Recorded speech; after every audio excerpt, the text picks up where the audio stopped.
নমস্কার বন্ধুরা, জয়াট আনন্দ শিল্পে আপনাদের স্বাগত। কেমন আছেন সবাই? আশা করি সবাই খুব ভালো আছেন। বন্ধুরা, আজ আমরা বিশ্বকর্মা পূজা পরিক্রমা নিয়ে চলে এলাম। এই একটি ভিডিওতে আমরা দেখে নেব বাতকুল্লার বিশেষ কিছু বিশ্বকর্মা পূজার প্রতিমা এবং মণ্ডপ। বাতকুল্লার বিশ্বকর্মা পূজা খুব সাড়ম্বরে যে হয় তা নয়, তবে মোটামুটি ভালোই হয়।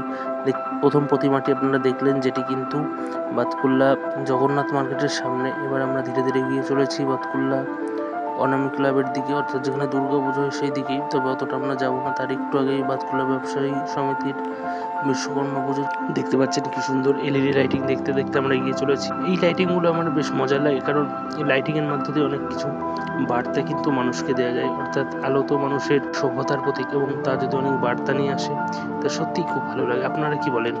যদিও বাতকুল্লার শ্রেষ্ঠ উৎসব দুর্গাপুজো, তার কয়েকদিন পরেই হবে, অনেক মানুষ আসে, তবু বিশ্বকর্মা পুজো বাতকুল্লাবাসীর কাছে এখন রকম আনন্দের। কথায় কথায় আমরা মূল মণ্ডপের সামনে চলে এসেছি। দেখতে পাচ্ছেন গোলাপি রঙের কাপড় দিয়ে এবং থার্মোকল দিয়ে, বাঁশ কাঠ এসব দিয়ে মণ্ডপটি কিন্তু খুব সুন্দর করে সাজানো হয়েছে। যদিও এখনকার দিনের বিগ বাজেটের পুজোর কাছে ঐতিহ্য হেরে যাচ্ছে, তবুও বলে রাখি এই পুজোটা কিন্তু বাতকুল্লা অনেক প্রাচীন। ঠিক আছে, প্রায় 30 বছরেরও বেশি সময় ধরে কিন্তু এই পুজোটা হয়ে আসছে।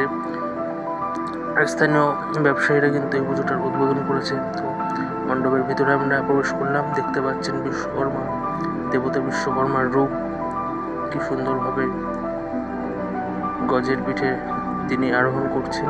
তো আপনারা জানেন বিশ্বকর্মাকে কোন দেবতা বলা হয়, অর্থাৎ কোন কাজের তিনি দেবতা? হ্যাঁ, আপনারা অনেকেই জানেন যে তিনি ইঞ্জিনিয়ার ছিলেন বা ইঞ্জিনিয়ারিংয়ের দেবতা। তো এই ইঞ্জিনিয়ারকে বাংলায় কি বলে আপনারা কি জানেন? যারা জানেন না অবশ্যই জেনে নিন যে ইঞ্জিনিয়ারের বাংলা হচ্ছে প্রকৌশলী, এবং ইঞ্জিনিয়ারিং বিদ্যাকে বলা হয় প্রকৌশল বিদ্যা। অর্থাৎ অনেক রকম কৌশল বা বুদ্ধি খাটিয়ে বিভিন্ন জিনিসের যে তৈরি করা, সেটাই কিন্তু ইঞ্জিনিয়ারিংদের কাজ, যেটা কিন্তু যথেষ্টই পরিশ্রম সাধ্য, এবং তাদেরকে আমরা যথেষ্ট শ্রদ্ধাও করি।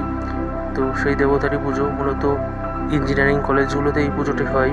যদিও বাতকুল্লায় সব ধর্মের এক অন্যতম সংস্কৃতি আর ঐতিহ্যকে বহন করে চলে, তাই জন্য বিশ্বকর্মা পুজো হয়।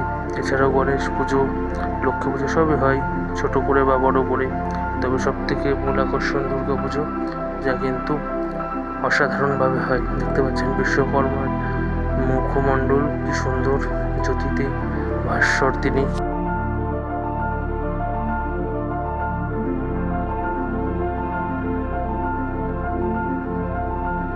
খুব সুন্দর লাগছে। আপনাদের কেমন লাগছে অবশ্যই মন্তব্য করে জানাবেন, এবং এই ছোট্ট পর্বটি আপনারা চাইলে শেয়ার করে দিতে পারেন বন্ধুদের সঙ্গে, এবং প্রতি বছর আপনারা আসতে পারেন বাতকুল্লার বিশ্বকর্মা পুজোয়। আর বর্তমান দিনে বিগ বাজেটের পুজোর যে একটা ট্রেন্ড, সেটা আপনাদের কেমন লাগে, নাকি ঐতিহ্যের পুজোকে আপনারা বেশি মর্যাদা দেন, সেটাও কিন্তু কমেন্টসে জানাতে ভুলবেন না। এখানে কিন্তু অনেক মানুষ আসেন দ্বিতীয় দিনে, আজ প্রথম দিন, এবং অনেক রাত হয়ে গেছে, তাই সেরকম লোকজন দেখা যাচ্ছে না। যদিও আমার তো ব্যক্তিগতভাবে খুবই ভালো লাগলো, সুন্দর একটা দুর্গাপুজোর আবহাওয়া যেন চলেই এসছে, এরকমই মনে হলো। আপনারা অবশ্যই জানাবেন আপনাদের কি মনে হলো। তাহলে চলুন ভিডিওর বাকিটা দেখে নিই। বন্ধুরা, আজকের এই ছোট্ট পর্বটি এখানেই শেষ করছি। আপনারা অবশ্যই মন্তব্য করে জানাবেন এবং প্রচুর প্রচুর শেয়ার করে দেবেন, যাতে এই আঞ্চলিক সংস্কৃতিগুলো মানুষের কাছে পৌঁছে যায়। এবং যারা বাতকুল্লাকে ভালোবাসেন অবশ্যই একটি কমেন্ট করবেন এবং লাইক দিয়ে যাবেন, যাতে করে বাতকুল্লা সংস্কৃতিকে চিরদিন টিকিয়ে রাখা যায় মানুষের মনে, প্রাণে এবং আবেগে। আমরা বাঙালিরা সত্যি বাঙালি হয়ে উঠি মনে প্রাণে। আনন্দ, দুঃখ, হাসি, কান্না নিয়ে বাঙালি।